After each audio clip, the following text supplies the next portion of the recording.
In the next 10 minutes, I'm going to show you why Boston ranks as one of the best cities for career advancement, but also one of the most challenging for work-life balance. I'll reveal the neighborhoods where you can actually find affordable housing and the hidden costs that most relocation guides will never tell you about. By the end of this video, you'll have a complete picture of what living in Boston in 2025 really means. From the harsh winters and early bar closings to the world-class education and passionate sports culture. This isn't just another pros and cons list. It's a comprehensive survival guide for making it in Boston. So you're thinking about moving to Boston in 2025? Maybe for the jobs, maybe for the schools, or maybe just because you love that New England charm.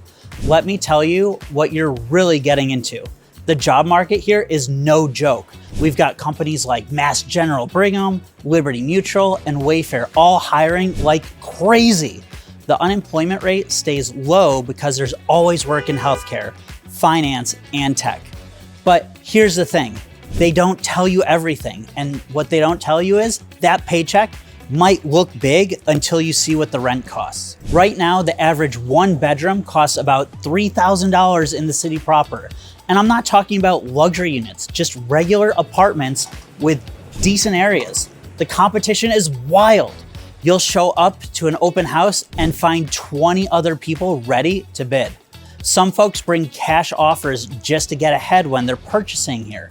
And get this, most leases start September 1st because of all the students. Try finding a moving truck that day? Well, I'm telling you, it's impossible. The numbers don't lie. Boston's cost of living runs about 50% higher than the national average, but salaries, they only pay about 30% more here than the same jobs you find elsewhere.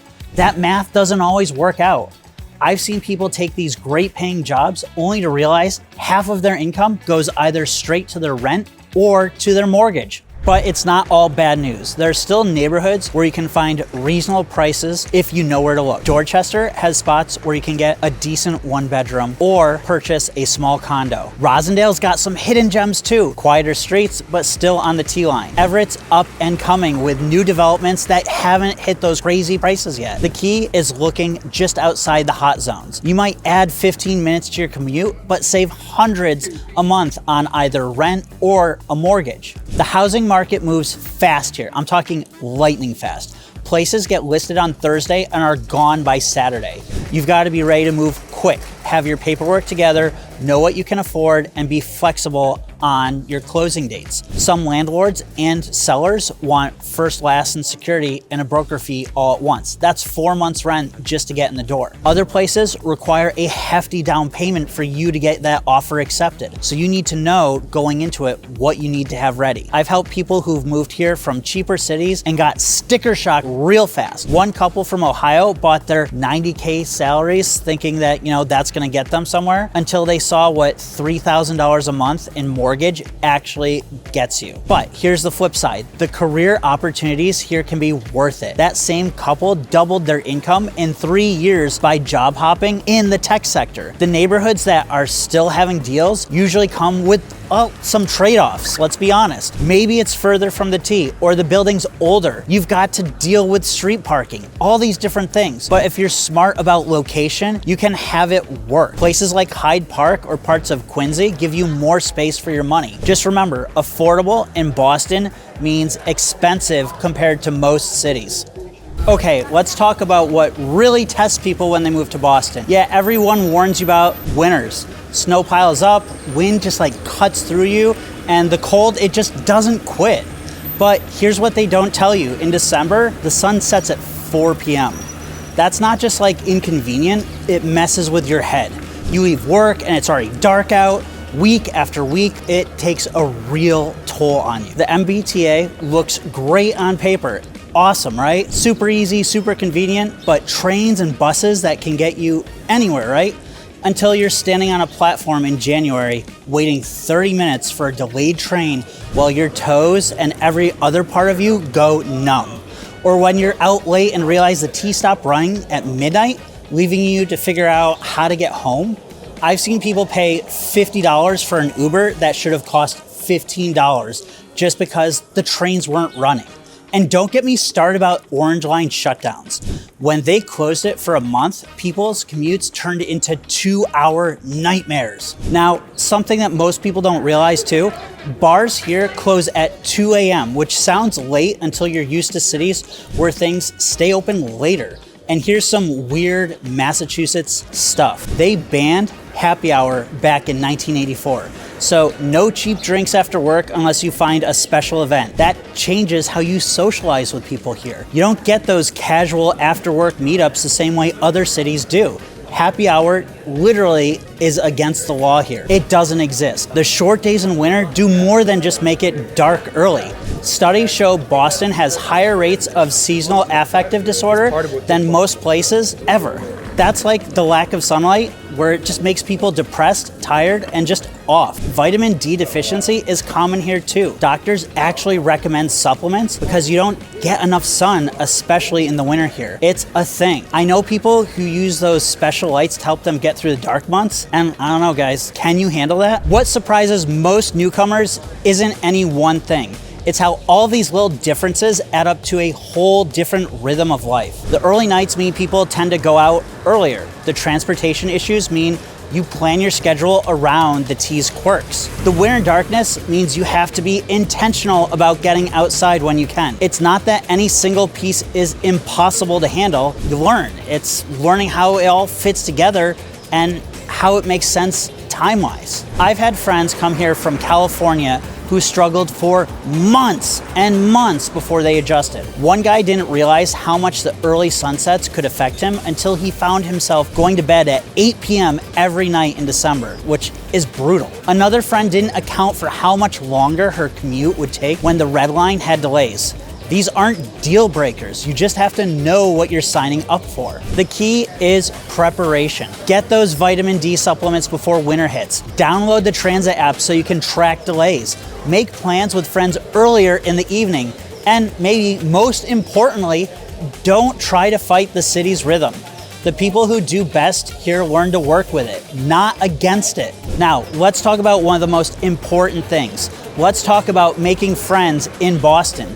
Because yeah, the city gets a bad rap for being unfriendly, but that's not the whole story. People here aren't rude, they're just busy. They've got their routines, their long-standing friend groups, and they might not go out of their way to welcome you. But that doesn't mean you can't break into it. It just means that you've got to put in a little bit more work. The trick is finding the right entry points. Boston's full of activity-based groups where you can meet people naturally. So think recreational sports leagues, softball, kickball, even curling if you're super lame. Show up consistently and you'll start recognizing faces. Same goes for neighborhood events like potlucks and trivia nights, or in the North End, some of the different festivals. I've seen newcomers turn into regulars just by showing up week after week. It's not instant, but it works. Alumni networks, well, those are another huge help. If you went to college anywhere, not just in Boston, chances are there's an alumni group here. Harvard and MIT grads are everywhere, sure, but so are people from smaller schools. These networks host happy hour events, volunteer days, even career mixers. You'll meet people who already have something in common with you, which makes breaking the ice way easier. One friend of mine landed her entire friend group through her alma mater's Boston chapter. Then there's the online side of things. Facebook groups for specific neighborhoods, even now TikTok. The interesting thing is they're all super active and they're getting in places like Jamaica Plain or the South End, having their own little specialty cliques where people post about everything from free furniture to block parties. Next door can be hit or miss and mostly old people, but it's worth checking out for local events. There's even a platform called Let's Meet Boston that's designed to help newcomers connect. It's a newcomers club. Key is to engage, don't just lurk. Comment, RSVP, show up. The unfriendliness rep mostly comes from the fact that Bostonians aren't the type to strike up conversations with strangers on the T. But once you're in the setting where socializing is expected, a running club, a book club, a Red Sox game, sitting at the bar, a volunteer project, you'll find people are way more open. I've met some of my closest friends through a weekly pickup soccer game. Yes, I know, football. It took a few months, but eventually those casual hellos turned into weekend plans. Work can be another way, especially if you're in an industry like tech or healthcare, where networking is huge. And I'm talking huge because after work events might not be happy hours, but they're all opportunities to meet people. Just don't expect it to happen overnight, guys. One guy I know went to 3 different professional mixers before he found a group he clicked with. Now, they met up for Celtics games every once in a while, and they're having a great time. The real secret is consistency. Boston rewards people who stick around. The potluck you went to once might not lead to instant friendships, but if you keep showing up, people will start to remember you. Same with the gym, the coffee shop, or the dog park. Over time, you become part of the scenery and then part of, you guessed it, the community. When Boston starts feeling like just too much, and trust me, it will, you've got options. The city's location is one of its biggest perks because within a few hours, you can be on a beach, in the mountains, or exploring a whole new town. But with high living costs eating into your budget and limited vacation time, you've got to make these escapes count. The Cape is a classic choice. Beaches, little seafood shacks, all of that good laid-back coastal vibe. It's all there. You can drive down in under 2 hours or take the ferry to Provincetown, we call it P-Town, and make the trip part of the fun. Summer weekends get crowded, but if you go midweek or in the shoulder season, you'll find it is way more relaxed. The key is to keep it simple. Book a cheap motel in Hyannis or Wellfleet, spend the day on the sand, grab some fried clams at the roadside stand. No need to overplan. And if you know me, I'm all about the fried clams. If you're craving history with a side of spooky, Salem is the easy 30-minute train ride from North Station. The Witch Trail museums and Old Cemetery are cool year-round, but October, it's a mess. Like, it's wicked stupid to go there. Lines are out the door, packed streets, prices triple. Go in November or the spring instead. You'll get some of the atmosphere without the crowds, the tourists, and honestly, don't skip the lesser known spots like Peabody Essex Museum. It's got legit art, not just the witchy stuff. For a bigger change of scenery, Portland, Maine is worth the couple-hour drive. The food scene along, it makes it. The lobster at Eventide, craft beer at Allagash, and bakeries with insane pastries. You can just do it. You can hit a port or two. You can have some of the overnight funds if you can swing it. It's just that small city feel that Boston lacks, and the pace is slower. Plus, it's close enough that you don't waste half your weekend driving or just getting there. Now, if it's nature-wise, it's the White Mountains in New Hampshire. They're your best bet for a quick reset, hiking trails, waterfalls, classic New England views. It's all about 3 or 4 hours north, depending on traffic. You don't need some hardcore outdoorsy type either. There's places like Franconia Notch that have easy walks with big payoffs. In the winter, Brenton Woods or Loon Mountain are solid skiing places without that crazy Vermont price tag. Pack a lunch, leave early, and you'll be back by Sunday night. Now, research shows that short, frequent trips do more for your mental health than one big vacation a year. That's why these quick getaways, they actually matter. Even just a day in the Berkshires, maybe hitting Mass Mocha or hiking Mount Greylock, can make the city feel less overwhelming and crazy.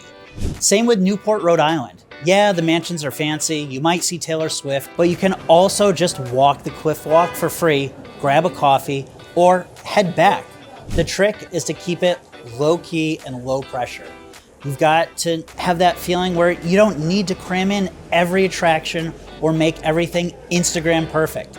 Sometimes the best trips are the ones where you sit on a beach for a few hours or wander a small town with no agenda. Boston's intense, and I'm saying really intense, but these escapes, well, they help balance it. Here's the truth about Boston. It's tough, but the rewards are real. The job market here is strong. Biotech, hospitals, tech companies, you name it, you can job hop as desired. You can move through your career, which is huge. The city's got history, museums, and that sense of pride that makes people stick around. Yeah, the winters suck and the rent's high and the cost of a mortgage here is going to be tremendous. But the trade-off is a community that actually feels like the home that you always wanted once you're in it. So what's your first move? Comment below. Are you tackling the housing hunt, the social scene, or just surviving winter? Let's hear it.